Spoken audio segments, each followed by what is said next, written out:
Assalamualaikum warahmatullahi taala wabarakatuh. Minggu ini kita akan belajar yang berkaitan dengan hypertext processor yang kita kenal dengan istilah PHP. Ini merupakan salah satu pendukung aplikasi akuntansi berbasis web. Jadi nanti intinya bahasa yang kita gunakan adalah PHP. Oke. PHP ini akan kita bahas kurang lebih sekitar 3 sampai 5 kali pertemuan yang akan dikaitkan juga nanti dengan MySQL sebagai database dalam aplikasi. Bagaimana cara penulisan dasar di dalam PHP? Penulisan dasarnya bisa dalam berbentuk disebut sebagai embed script, yaitu di mana kita menggunakan sintaks PHP di antara tag HTML. Nah, ini kan misalnya extension HTML, kita mengisi perintah PHP ya. Jadi PHP ini diawali dengan ini tag pembukanya yang ditutup dengan tanda tanya lebih besar. Oke. Kemudian ada juga yang non-embed. Non-embed ini yaitu kita menuliskan seperti ini. Echo dalam bahasa PHP itu adalah mencetak ke layar atau menampilkan ke layar. Nah, tapi dengan menuliskan echo.html seperti ini, berarti ini sebenarnya membuat perintah HTML, dan ini tidak rumit sih, sama aja sebenarnya, tapi pada intinya terlalu banyak kutip dua yang harus kita gunakan. Nah, jadi di dalam PHP kita memasukkan perintah HTML. Nah, seperti ini caranya. Nah, perbedaannya tag HTML atau tag-tag yang ada di HTML kita beri tanda kutip dua dan ditutup dengan tanda titik koma. Ya, sama ya, jadi PHP itu titik koma selalu diakhiri dalam setiap satu perintah. Dalam PHP dia bersifat case sensitif atau membedakan antara huruf besar maupun huruf kecil ya. Contoh misalnya kalau kita membuat variabel, tanda dolar ini melambangkan variabel ya. Berarti ini adalah nama variabel name dengan name nama variabel seperti di yang n huruf besar itu berbeda. Makanya disebut sebagai case sensitif, termasuk kita menulis seperti ini. Jadi ketika kita membuat variabel, misalnya kita tulis dollar name-nya ini gitu ya. Ini variabelnya, isinya ini, isi dari name. Nah, ketika kita memanggilnya ke layar, echo name tapi n huruf besar, maka sistem akan mendeteksi undefined variable name. Nah, ini kenapa? Karena variabelnya kita definisikan dalam huruf kecil, sementara kita panggil menggunakan huruf besar n ya. Jadi saran saya setiap menulis nama variabel sebaiknya tidak menggunakan huruf besar ataupun huruf kombinasi huruf besar ataupun huruf kecil. Jadi cukup semuanya menggunakan huruf kecil saja. Jadi mudah diingat ya. Karakter baris dan spasi dan tab di dalam PHP. Nah, ini mengikuti baris spasi ya. Ini spasi. Oke, dan dia berfungsi ini juga memiliki spasi satu. Yang penting juga bagaimana kita menulis komentar di dalam PHP. Kita menggunakan tanda hashmark atau tanda pagar seperti ini. Nah, ini pernyataan seperti ini di dalam PHP ya. Ini menunjukkan ini hanya sebuah komentar di dalam script kita ya. Yang dihasilkan hanyalah echo hello AKN. Ini kita membuat variabel A bernilai 10 dan variabel B bernilai 20 gitu ya. Nah, ini salah satu kondisi logika ya. If ya, ini menyatakan tidak sama dengan B ya. Jadi tanda ini nanti tentu kita akan pelajari dan banyak sekali nanti karakter mengatakan sama dengan gitu ya, kan lebih besar sama dengan, sama sebenarnya dengan operator matematika ya, kecuali karakter-karakter unik seperti ini hanya ada di PHP ya. Nah, variabel penting kita sebut sebagai wadah ya, wadah untuk menyimpan informasi ya. Jadi dan dia sangat bersifat sensitif atau case-nya sensitif, dia membedakan huruf besar dan huruf kecil ya. Variabel di dalam PHP dapat ditulis dengan nama pendek seperti X, Y, atau nama yang lebih menjelaskan lagi seperti usia, nama, hari, atau jumlah total gitu ya. Tidak ada batasan karakter. Oke. Berikut adalah aturan penulisan variabel. Penulisan variabel harus diawali dengan tanda dolar seperti ini ya. Tadi kita tulis, nah ini disebut variabel ya. Nama variabel harus dimulai dengan huruf atau karakter garis bawah. Dengan huruf atau karakter garis bawah, artinya underscore gini, underscore anak gitu ya. Nama variabel tidak dapat dimulai dengan angka, jadi jangan dimulai dengan angka. Nama variabel hanya dapat berisi karakter alfanumerik dan garis bawah seperti ini, A sampai Z, A0 sampai 9, dan garis bawah. Nama variabel juga bersifat case sensitif, dia akan membedakan antara huruf besar dan huruf kecil. Ya. Jadi kalau kita buat nama variabel begini, dianggap berbeda. Ya. Bagaimana kita mendeklarasikan variabel? Nah, ini sebagai semua yang saya jelaskan ini sebagai pengantar supaya nanti dapat memahami bagaimana cara menuliskan skrip di dalam PHP dan mengenal apa yang kita sebut sebagai variabel. Mendeklarasikan variabel cukup seperti ini, yaitu kita mendefinisikan $txt apa kabar. Nah, isinya berarti ini. $x5, $y isinya adalah $x. Berarti ketika $x-nya adalah 6, maka di sini nilainya 6. Kalau 5 berarti nilainya jadi di menampilkan output variabel, kita bisa menggunakan kata echo. Aku tinggal di echo, aku tinggal di Bogor. Nah, dolar kota ini berarti isinya apa? Bogor. Kalau di sini isinya Jakarta, maka muncul di sini Jakarta. Kalau Medan ya Medan gitu ya. Itu bukan disebut sebagai variabel. Contoh seperti ini, ya. Kita buat dolar variabel x10, variabel y-nya 5, maka ketika kita menjumlahkan nilainya akan menjadi 15. Skop variabel apa yang kita sebut sebagai skop global maupun lokal. Nah, ini misalkan kita buat $x sama dengan 15. Kita buat sebuah fungsi, nuliskan fungsi seperti ini. Fungsi myTest. Fungsi ini myTest ini nanti tinggal bisa kita gunakan. Contohnya di dalam fungsi myTest ada kita mencetak variabel x di dalam fungsi adalah x. Variabel x. Berarti nanti di sini di 15. Nah, untuk menggunakan fungsi kita bisa tinggal memanggilnya seperti ini, myTest ya. Echo variabel x di luar fungsi adalah $x, yaitu bernilai 15. Nah, skop variabel ada yang bersifat global, statik ya. Kemudian global itu artinya dia mengenal di semua aplikasi ya. Sedangkan lokal hanya dikenal, ini variabel lokal hanya dikenal di dalam fungsi itu sendiri, gitu seperti ini. Ya.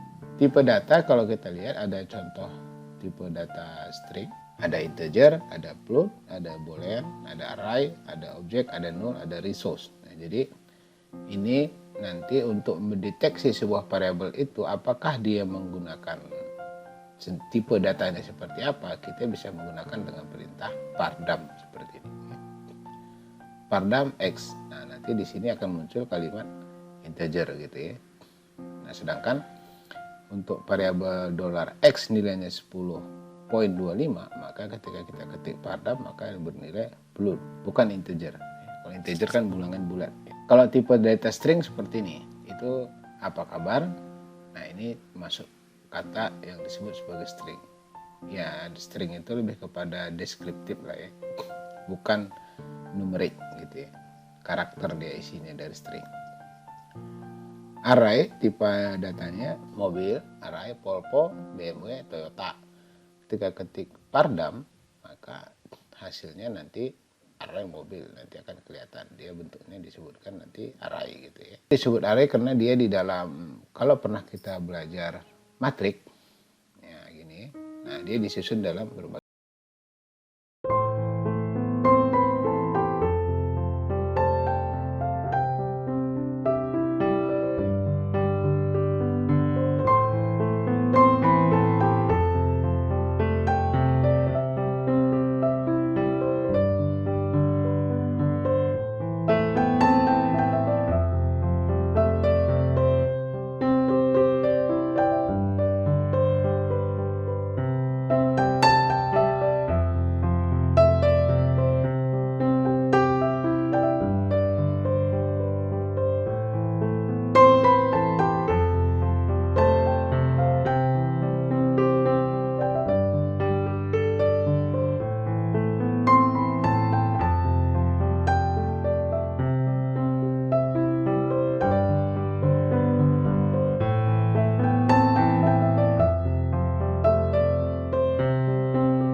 Sedangkan menggunakan tanda seru sama dengan itu dibaca dengan tidak sama dengan, seperti yang pertama, slide pertama tadi kita lihat ya.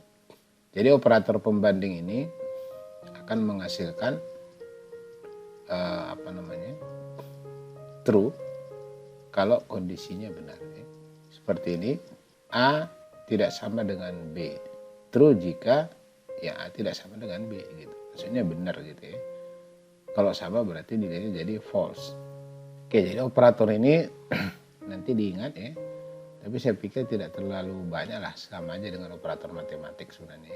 Kecuali untuk tanda-tanda unik seperti ini. Yang ini ya. Nah, ini mungkin beda ya. Kemudian tanda titik itu pun menggabungkan dua string yang sama ya. Kita lihat variabel global dan super global ini nanti akan kita bahas pada materi berikutnya ya, di dalam PHP lanjutannya ya.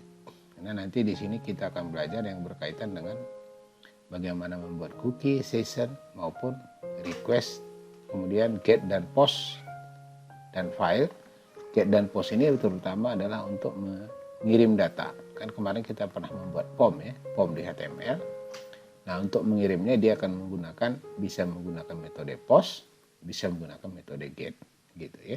Bisa juga kita menggunakan metode request. Nah, itu nanti minggu berikutnya kita akan belajar terkait dengan variabel global ini ya. Data array, disebut tadi data array.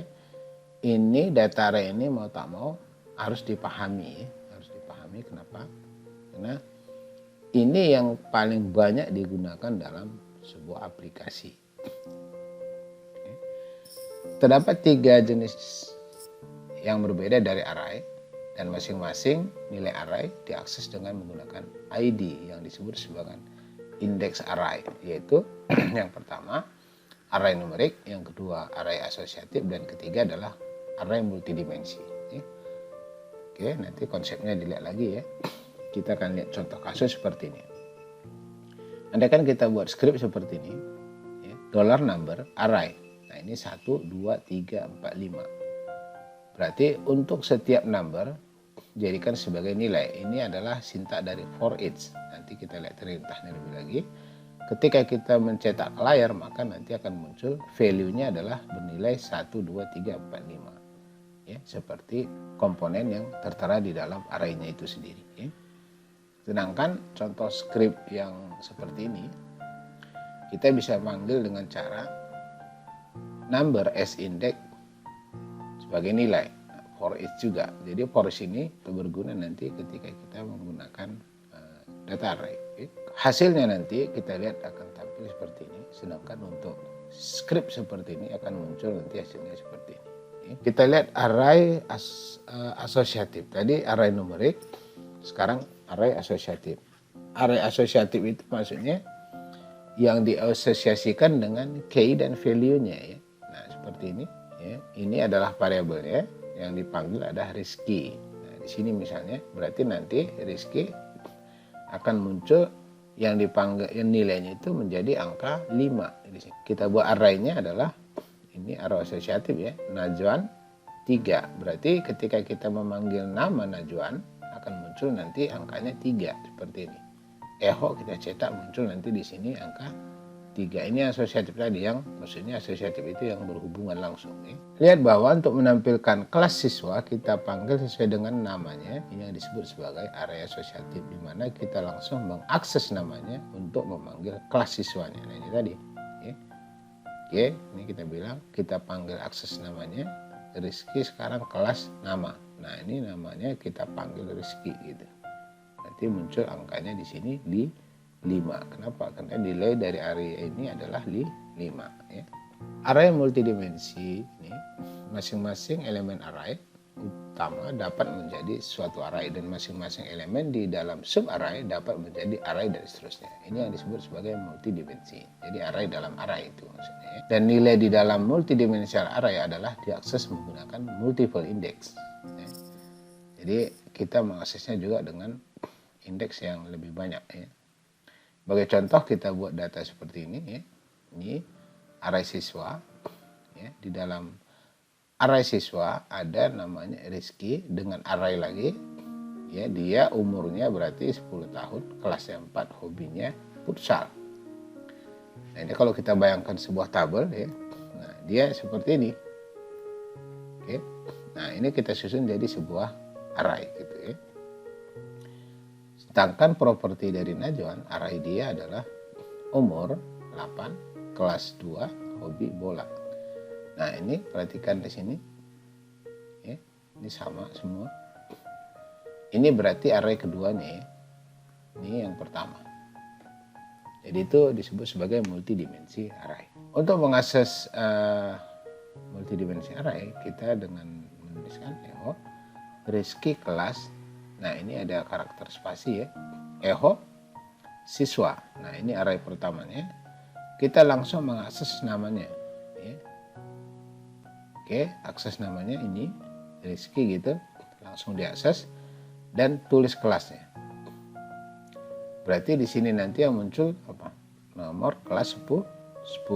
Yang ini kelas 4. Yang ini di kelas bukan, ini 10, ini benar. Dan ini adalah 2. Ini maksudnya kan kelas Najwan ya. Ini dia. Kemudian Wafa kelas 1. Ini muncul nanti 1. Nah, kita lihat multidimensi array. Nah, saya tidak pindah-pindah ke PHP dan Visual Studio Code-nya, biar nanti selesai dulu konsep teorinya itu. Nanti kita coba dari sini ya. Karena kalau pindah-pindah nanti malah kelamaan pindah. Jadi saya siapkan dulu konsepnya. Nanti kita coba praktek bersama dalam video yang sama ya. Kita lihat misalnya ini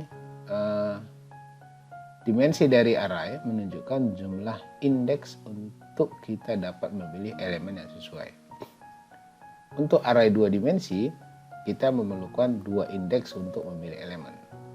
Nah, sedangkan untuk array 3 dimensi, maka kita perlu 3 indeks untuk memilih elemen. Jadi ya kalau 2 dimensi ya butuh 3 indeks. Nah untuk memahami lebih lanjut kita bisa lihat nanti contohnya ini dalam menuliskan dalam bahasa tabel ini ke array siswa Rizky 421. Nah ini sebenarnya mencetak dalam bentuk dimensi array.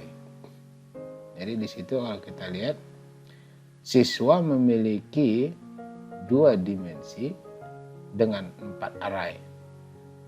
Karena memiliki 4 baris, 1, 2, 3, 4, dan memiliki 2 indeks, yaitu kolom, baris, dan kolom. Jadi kolom juga disebut indeks, sedangkan barisnya disebut array.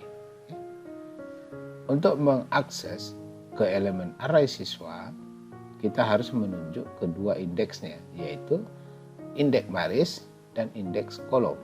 Nah ini echo baris, echo siswa terpanggil. Ini perhatikan barisnya, ini adalah indeks kolomnya. Ini kolom ke 0. Kenapa? Karena indeks itu dimulai dari angka 0 bukan 1 gitu ya.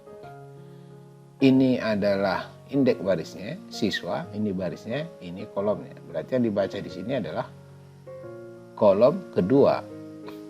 Nah, indeksnya 1. Karena kolom pertama ini diberi indeks 0.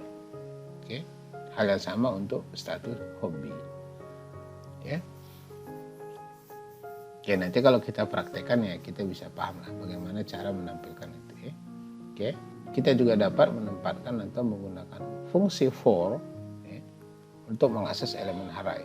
Contoh kasus nanti sintak for itu ini seperti ini. For awal, nilai awalnya berapa, maksimumnya berapa, dan incrementnya berapa. Increment itu maksudnya berapa kenaikannya gitu. Misalnya plus 1 plus aja atau plus 1 gitu kan. Berarti naik kelipatan 1 misalnya. Ya. Baru di dalam kurawal buka tutup ini adalah pernyataan yang akan kita buat. Oke. Contoh kasus misalnya kita lihat seperti ini. Ini tadi yang dalam bentuk tabel kita susun dalam bentuk array. Kemudian kita memanggilnya dengan cara menggunakan kata for. For baris ya 0. Baris lebih kecil dari 4 dan baris plus plus. Ini kan kenaikan satu-satu.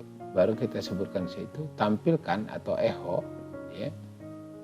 Jumlah baris, dia akan manggil barisnya ya untuk setiap elemen dari kolom. Ya, sedangkan untuk kolom mulai dari 0 yang lebih kecil dari 3 dan memiliki kenaikan 1 incrementnya plus. Ya. Oke, nanti akan menampilkan hasilnya sama dengan bentuk tabel sebelumnya. Ya. Kita lihat fungsi dan kondisi yang ada di dalam PHP. Kita bisa membuat sebuah fungsi, gini, fungsi dengan kita buat nama fungsinya apa. Hanya fungsi perkalian, berarti nanti di sini ada perkalian ya. Oke, misalnya variabel A sama dengan kali variabel B gitu. Nanti tinggal kita panggil A kali B. Nah, fungsinya kita menggunakan fungsi kali gitu. Jadi nama fungsi ini adalah berguna untuk terutama jika kita memiliki sebuah formula yang umum digunakan dan akan digunakan di dalam berbagai script. Nah, ini lebih enak kita menggunakan fungsi. Nanti tinggal kita panggil aja fungsinya ya. Kemudian fungsi yang berikutnya kita lihat adalah contoh tulis pesan. Nah, berarti echo selamat datang. Cara memanggilnya cukup menuliskan tulis pesan. Nanti akan muncul selamat datang. Fungsi juga bisa memiliki sebuah argumen. Ya. Nama fungsi, ini argumen pertama apa, argumen kedua apa, argumen ketiga apa, dan seterusnya. Ya. Jadi kode pernyataannya baru masuk di sini. Nanti yang kita eksekusi itu nama fungsinya dengan memanggil argumen. Ya, contoh fungsi nama keluarga. Nah, argumen yang kita kirim itu adalah variabel nama. Jadi ketika kita bilang echo nama, nah ini nanti ada tanda titik itu adalah menggabungkan string itu ya. Oke. Contoh nama keluarga Rizky gitu kan. Nama keluarga Najwa. Jadi memanggilnya cukup dengan menggunakan nama fungsinya ini. Hal yang sama untuk contoh kasus yang ini ya. Kondisional di dalam PHP kita juga mengenal istilah looping ya. Looping itu ya kategori pengulangan, sama juga sebenarnya for tadi ya. While, do while, dan for each. Nah, ini tentu nanti kita akan coba baru kita lebih memahami ya. Pernyataan sintaktik berguna untuk jika kondisinya benar, maka pernyataan ini akan dilaksanakan. Kalau salah, maka pernyataan ini gitu. Jadi ini hanyalah 2 kondisi. Kalau 3 lebih dari 2 kondisi, bisa kita tambah lagi dengan else if seperti ini. Jika kondisinya ini, pernyataannya ini, kalau selain itu adalah itu jika kondisinya ini, pernyataan ini, dan selain itu adalah pernyataan ini. Contohnya misalnya kita buat variabelnya A itu 4 dan variabel B adalah 6. Secara logik kita tahu bahwasanya A lebih besar dari A lebih kecil dari B ya. Karena ini variabel ya. Variabel A lebih kecil dari variabel B. Ini yang benar. Ini jawabannya pasti true, oke. Jika variabel A lebih besar dari variabel B, echo benar. Nah, kalau lihat kondisi ini, benar nggak? Salah harusnya ya. Jadi di sini harusnya kondisinya, kenapa? Karena 4 lebih besar dari 6, kan nggak masuk di akal.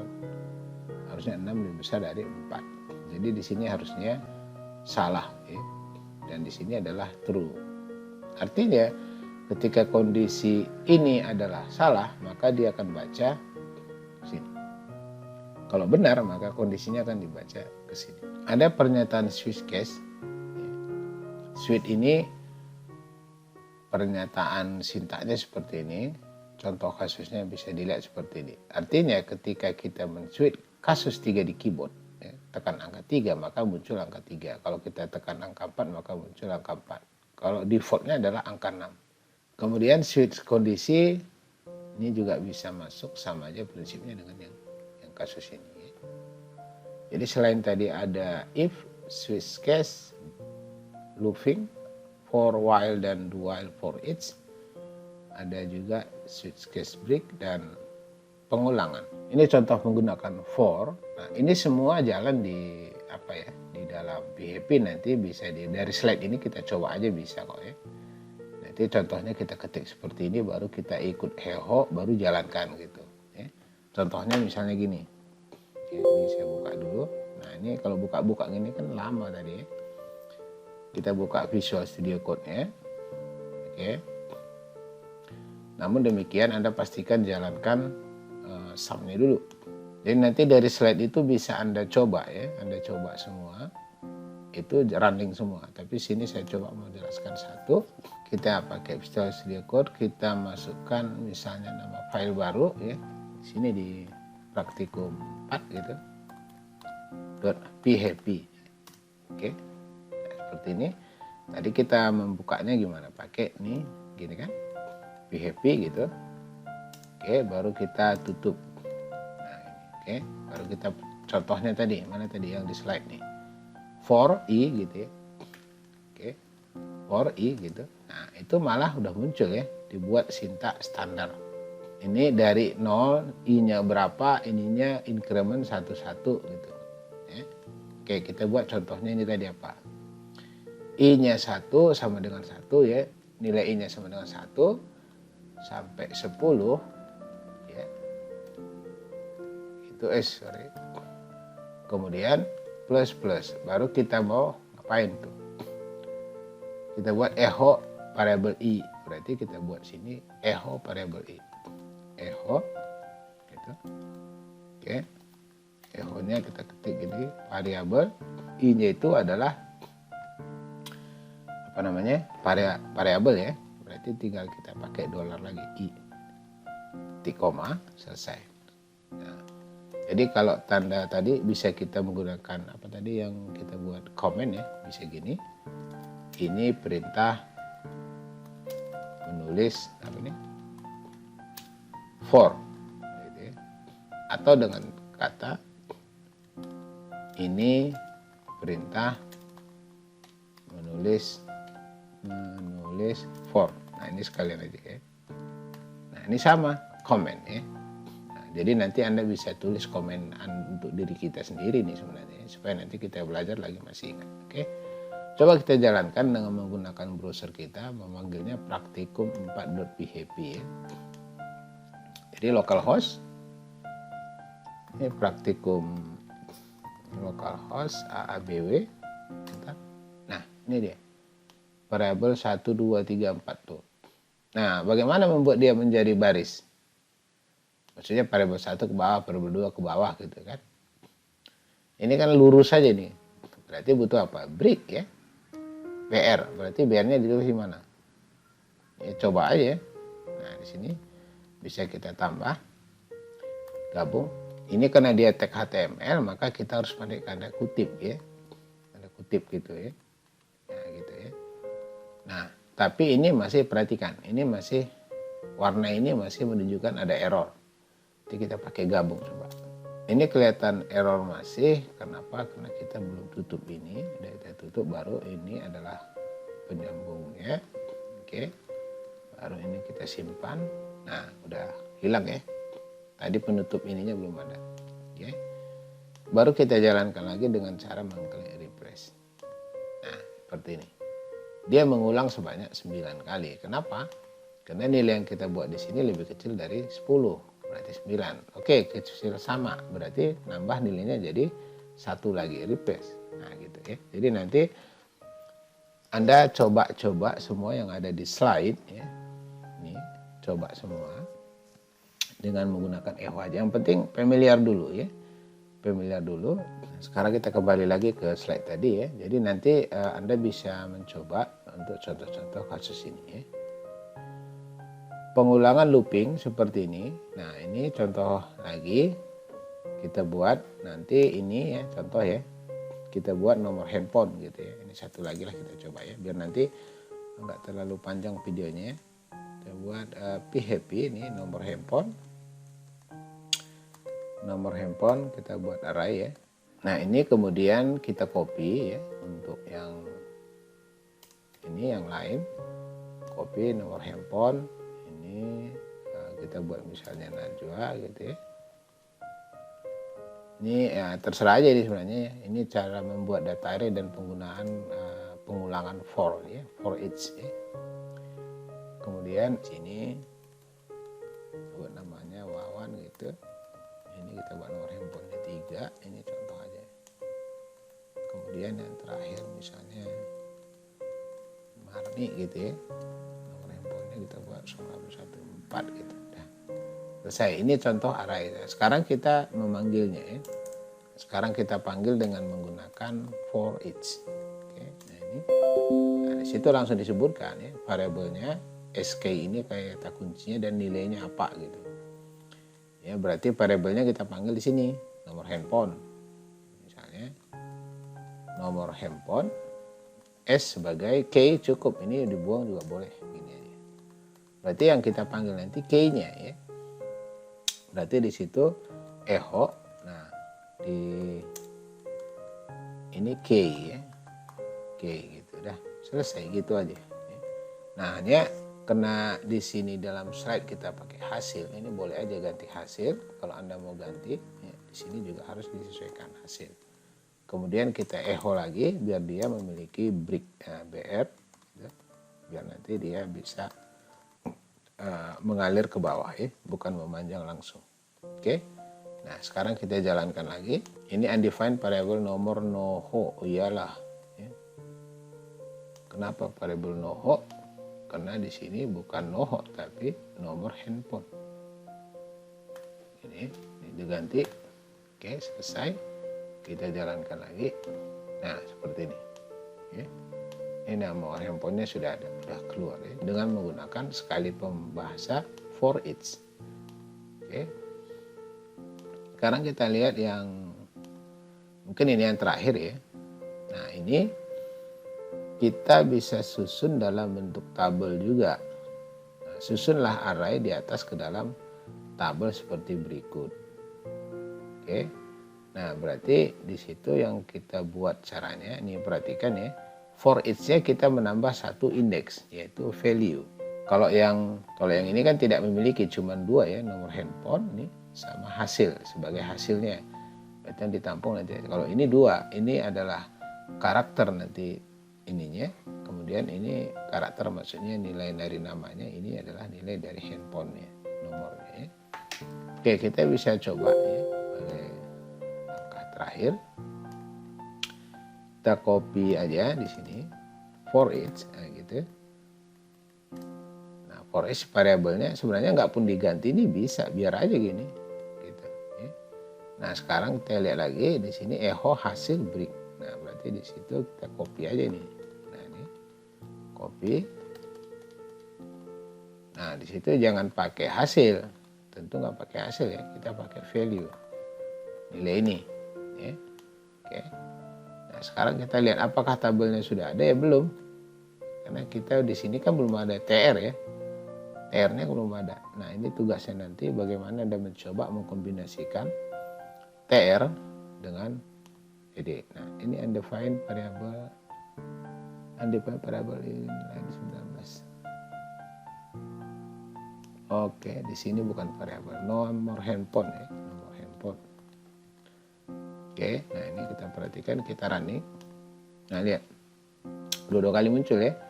Ini kita break dua kali, coba echo di luar. Kita break di sini.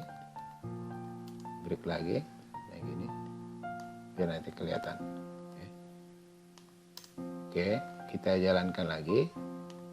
Nah, sama nilainya ya. Nah, sekarang apa hasilnya kalau kita pilih K? Kita kalau ketik K apa hasilnya? Rizky. Ya. Berarti kan logikanya Anda bisa memanggil dua-dua kan? Benar nggak? Ya, bisa kita manggil dua-dua. Ehoki, kemudian kita bisa gabung. Misal gini. Apalagi? Variabelnya apa? Kita buat nama nomor handphone. Ini kan nama nomor handphone gitu. Sekarang kalau kita mau buat spasi bisa nggak? Ya bisa aja. Ya, gabung lagi spasi gitu. Di sini spasi kayak gini. Nah, ini spasinya gitu. Ya, bisa gitu. Kita jalankan lagi. Nah, ada spasinya ya. Nah, sekarang susun itu dalam bentuk tabel. Ya. Jadi nanti terserah Anda bagaimana caranya, mau buang spasinya boleh, tapi yang pasti nanti bentuk susunan tabelnya seperti ini. Berarti ada tag TR yang Anda buat dan tag TD. Oke, demikian. Mudah-mudahan bisa dipahami. Nanti dalam asistensi kita akan perdalam Jadi nanti tugasnya tidak ada spesifik karena ini baru pengenalan. Yang penting Anda familiar menggunakan perintahnya, familiar menggunakan kata PHP-nya, dan hanya perlu dicoba semua yang ada di dalam slide ini. Ya. Oke, demikian mudah-mudahan bisa dipahami. Saya tutup dengan wabillahi taufiq wal hidayah. Wassalamualaikum warahmatullahi taala wabarakatuh.